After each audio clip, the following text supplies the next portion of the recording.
백신 접종률 세계 1위, 이스라엘의 나프탈리 베네트 총리입니다. 마스크에서 해방된 기쁨도 잠시 다시 마스크를 쓰고 나타났습니다. 코로나 변이 바이러스의 하나인 델타 변이 때문입니다. 자, 문제는 우리나라도 안전지대가 아니라는 것입니다. 델타 변이에 대한 궁금증, 김정기 고려대 약대 교수와 풀어보겠습니다. 네, 교수님 어서 오십시오. 안녕하세요. 네. 자, 이 네 번째 변이 바이러스입니다. 알파, 베타, 감마에 이어서 델타 변이. 각국 방역에 비상이 걸렸는데요. 자, 국내 감염자 수는 190명 정도라고 하는데 문제는 지금보다 앞으로겠죠. 어떻게 보세요? 좀 심각하게 봐야 될 사안인가요? 지금 말씀하신 것처럼 현재 델타 바이러스 감염자 수가 190명 정도로 알려져 있거든요. 그러니까 수치적인 면에서는 아직까지는 그렇게 심각하지는 않다 이렇게 볼 수 있는데 중요한 부분은 증가하는 속도입니다. 그래서 네. 국내에서도 불과 지난달 15일까지만 해도 한 90명 정도의 델타 변이 바이러스 감염자가 나왔었는데 네. 한 달 만에 2배로 증가를 했거든요. 그러니까 이러한 증가 속도는 미국에서도 보여집니다. 그러니까 2주 만에 2배씩 증가한다라고 보고가 네. 되고 있기 때문에 앞으로 한두 달, 경우에 따라서는 수준에 네. 굉장히 많은 확진자, 그러니까 델타 변이 바이러스 감염자가 나타날 수 있다. 이렇게는 네. 예측을 할 수가 있습니다. 그렇게 증가 속도가 빠르다라는 거는 그만큼 이 델타 변이의 전파력이 세다라는 의미인가요? 네, 맞습니다. 그러니까 기본적으로 전파력, 감염력이 굉장히 높기 때문에 이러한 결과가 초래되는 부분이 있는 네. 거고요. 실제로 이 델타 변이 바이러스 같은 경우에는 우리가 영국발 변이 바이러스라고 불렀던 알파 변이 바이러스보다 네.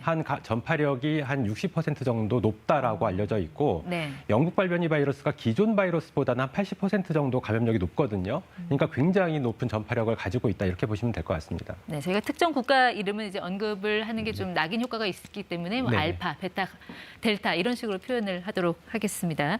자, 그런데 그 델타 변이 바이러스에 걸리면요, 기존 바이러스에 걸렸을 때랑 증상이 다른가요? 일단 기본적으로 알려진 게 조금 다르다라고 평가를 받고 있거든요. 그러니까 델타 변이 바이러스 감염자들 같은 경우에는 두통, 인후통, 그리고 콧물 같은 증상을 기본적으로 보인다라고 알려져 있는데 네. 그러니까 기존의 다른 코로나19 바이러스 같은 경우에는 기본적으로 발열 반응을 보입니다. 그리고 기침이나 아니면 후미각 상실 등을 보이고 있는데 네. 이러한 기본적인 임상 증상에서 차이가 난다. 이렇게 보시면 될 것 같고 네. 특징적인 부분은 아까 말씀드린 것처럼 델타 변이 바이러스 같은 경우에 두통, 인후통, 콧물 같은 증상을 보이고 있거든요. 이 증상 자체가 감기랑 굉장히 유사합니다. 그래서 네. 현재는 감기가 유행하는 시기가 아니기 때문에 큰 문제가 안 될 수가 있는데 향후에 환절기가 도래하게 되면서 이러한 감기랑 같이 혼재돼서 유행을 하게 되면 진단 검사를 하는데 굉장히 어려움을 겪을 수가 있다. 이렇게는 예측을 할 수가 있습니다. 네.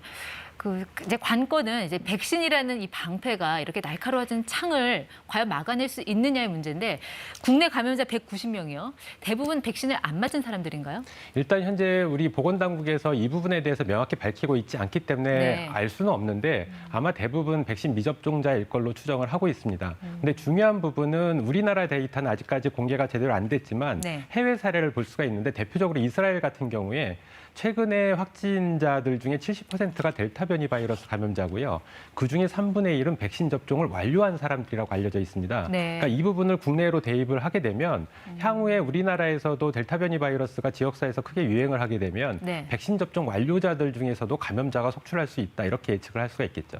그러니까 백신 접종을 1차, 2차 다 완료했는데도 델타 변이 바이러스에 걸릴 수 있다면 우리가 취할 수 있는 방법은 뭐가 있습니까? 일단 기본적으로 이제 백신 접종 완료자인 경우에는 네. 기존 바이러스든 이러한 변이 바이러스, 특히 델타 변이 바이러스 포함해가지고 네. 감염이 이루어지더라도 위중증이나 사망으로 이루어지는 사례들은 극히 적습니다. 그러니까 좀 안심을 할 수가 있는데 네. 문제는 백신 미접종자입니다. 그러니까 우리나라 같은 경우에 현재 1차 접종 기준으로 해서 한 30% 정도의 백신 접종률을 보이고 있는데 네. 만약에 7월, 8월까지 해가지고 일부 증가를 하겠지만 나머지 백신 미접종자들에 대해서 방역 조치가 완화하게 되면은 이 델타 변이 바이러스가 크게 확산을 할 수가 있다. 그러니까 이 경우에는 굉장히 우려스럽다. 그러니까 기본적으로 백신 접종을 맞는 게 그나마 네. 델타 변이 바이러스에 대한 어떤 심각성을 낮출 수가 있다. 이렇게는 네. 볼 수 있습니다. 주로 미접종자라면 20대에서 50대 사이 그 젊은 층을 말씀하시는 것 같은데 이분들에 대한 접종을 좀 서두를 필요가 있다. 그렇죠. 이분들이 빨리 백신 접종을 맞아서 우리나라에서 집단 면역이 형성이 돼야 되는데 중요한 부분은 보건당국에서는 70% 정도의 백신 접종률을 집단 면역으로 보고 있거든요. 네. 근데 나머지 30%에 대해서는 무방비 상태가 될 수 있다. 그래서 제 개인적으로 볼 때는 우리나라의 집단 면역 형성은 거의 특별한 케이스를 빼고는 100% 가깝게 접종을 받아야지 실질적인 집단 면역이라고 볼 수 있다. 이렇게 네. 저는 개인적으로 보고 있습니다. 1회, 2회 접종 다 하고 추가로 또 접종을 하면 그만큼 예방 효과가 올라갈까요? 실제로 그런 데이터들이 있고요. 이 변이 바이러스들에 대해서 한 1차 접종만 했을 때는 30% 정도대의 예방률을 보이고 있거든요. 근데 2차까지 완료를 하게 되면 60에서 90%까지 델타 변이 바이러스에 대한 예방 효과가 있다라고 알려져 있습니다. 네. 그만큼 추가적인 접종은 반드시 필요하다 이렇게 보고 있고 현재 2차까지 또는 1차, 2차, 그러니까 얀센은 1차인데 나머지 2차까지 접종을 해야 되거든요. 네. 그 이후에 3차 접종, 우리가 부스터 접종을 하게 되면 이런 예방 효과는 보다 더 상승할 가능성이 있다 이렇게 예측할 수가 있습니다. 네, 그 추가 접종 말고 이제 교차 접종은 좀 어떻게 보시나요? 이제 다음 달부터는 아스트라제네카 맞은 분이 화이자도 맞을 수 있게, 그러니까 백신의 종류를 달리하는 거 이제 교차 접종이라고 하는데 그렇게 되면 이 델타 변이 바이러스에 대해서도 좀 예방 효과가 더 좋아질 걸로 보시는지. 실제로 교차 접종에 대한 연구 데이터를 보면 1차에 아스트라제네카 백신을 맞고 2차에 화이자 백신을 맞았을 때 네. 그 효과가 증가한다라고 알려져 있습니다. 그러니까 앞서 말씀드린 것처럼 1차만 맞은 사람 대비 2차까지 완료한 사람들에서 예방 효과가 올라가듯이 네. 이렇게 교차 접종을 했을 때 예방 효과가 올라가게 되면 아무래도 델타 변이 바이러스에 대해서도 보다 높은 효과를 나타낼 수 있다라고 예측할 수 있는데 네. 궁극적으로는 앞으로도 이러한 변이 바이러스, 그러니까 제2의 델타 또는 제2의 델타 플러스가 계속 나올 네. 거거든요. 그래서 이런 변이 바이러스에 대한 어떤 백신을 새로 개발하는 노력이 함께 진행이 돼야 된다. 이렇게는 보고 있습니다. 이제 문제는 역시 방역인 것 같습니다. 현재 델타 변이 바이러스 전 세계에 한 90여 개국까지 이제 확산이 된 것 같아요. 대표적인 나라를 보면 뭐 영국, 이스라엘, 일본, 미국. 자, 그런데 다음 달부터요. 해외 입국자들 만약에 백신을 다 맞았다고 하면은 그 자가격리 면제해 주는 게 시행이 되잖아요. 만약에 이런 나라에서 그 들어온 분들 이렇게 자가격리 다 해제해 주면 이건 좀 위험하지 않을까 하는 생각이 드는데 어떻게 보세요? 말씀하신 것처럼 지금 델타 변이 바이러스가 전 세계적으로 90개 이상의 국가에서 확산을 하고 있고요. 특히 문제가 되고 있는 국가가 영국과 인도거든요. 네. 근데 말씀하신 것처럼 다음 달부터는 백신 접종 완료자, 해외 입국자들에 대해서 한 10여 개국을 제외하고는 이 자가격리 면제가 시행이 됩니다. 근데 네. 이렇게 됐을 경우에 실제로 해외로부터 델타 변이 바이러스가 급속하게 국내로 유입될 가능성이 있고 이 면제 대상에 포함되어 있는 나라가 인도와 영국이 포함되어 있어요. 네. 그러니까 세계에서 지금 델타 변이 바이러스의 어떤 유행이 확산이 굉장히 심각한 두 나라인데 이 국가에서 백신 접종 완료자들한테서도 실제로 델타 변이 바이러스가 감염이 되기 때문에 네. 국내로 이런 델타 변이 바이러스가 급속하게 유입될 가능성이 있다. 그렇기 때문에 이 자가격리 면제 네. 부분은 재검토할 필요가 있다. 이렇게 생각을 하고 경각심을 있습니다. 갖고 봐야 된다라는 말씀. 자, 이 델타 변이 바이러스 확산세 앞으로 어떻게 전망하시나요? 뭐 올 가을에 북반구에서는 대유행이 올 수도 있다. 뭐 이런 경고도 나오는 상황이어서 그래서 여쭤봅니다. 앞서 말씀드린 것처럼 지금 확산 속도가 굉장히 빠르거든요. 그러니까 미국에서는 더블링 타임이 2주고요. 우리나라만 해도 실제로 한 달 만에 2배씩 증가를 하기 때문에 네. 앞으로 한두 달 후면, 그러니까 여름이 지나는 시점이면 아마 전 세계적, 우리나라도 마찬가지고 전 세계적으로 이 델타 변이 바이러스가 지배종이 될 가능성이 상당히 높다 네. 이렇게 보고 있고요.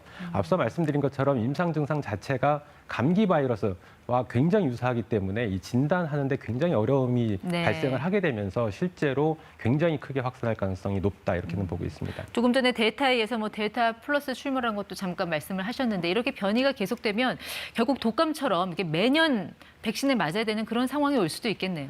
아무래도 이 계속되는 부스터 접종이 어느 정도의 예방 효과를 증가시킬 수는 있는데 그게 무한정 증가하지는 않거든요. 그렇기 네. 때문에 한계가 있다. 결국은 이렇게 새롭게 개발된 변이 바이러스에 대한 백신을 매년 맞아야 될 상황이 발생할 수 있다. 이렇게는 보고 있는데 네. 뭐 계속 부정적인 얘기만 말씀드렸지만 긍정적인 부분은 또 말씀드리면 네. 일단 백신 접종을 맞게 되면 위중증이나 사망으로 이어지는 것을 급속하게 줄여줄 수가 있거든요. 실제로 만연하게 감염이 이루어지더라도 네. 이런 사망하는 케이스들이 줄기 때문에 공포심이 줄어들게 되면서 어쩌면 일상으로 회복할 수도 있다. 이런 어떤 낙관적인 그런 부분도 있습니다. 네, 뭐 실제로 변이 바이러스 치명률은 또 더 낮아진다고 또 하니까요. 네. 네, 어쨌든 마스크 없는 여름으로 가는 길이 참 험난하다는 생각이 듭니다.